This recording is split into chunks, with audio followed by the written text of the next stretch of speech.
Giới thiệu đội hình, Draven mã hóa.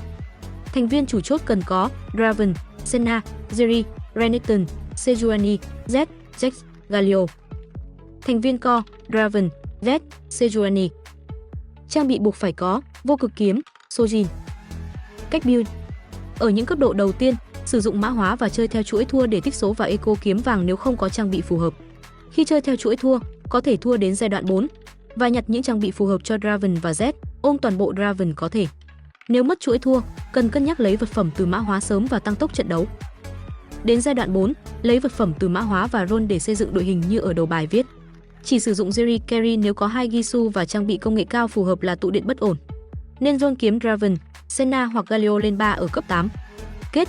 Vì đây là đội hình chơi bằng trang bị của mã hóa, vậy nên người chơi cần có mã hóa từ sớm để tích số và nên chọn những lõi nâng cấp tăng HP hoặc comeback như tăng tốc độ đánh qua từng round đấu, lõi tăng vàng.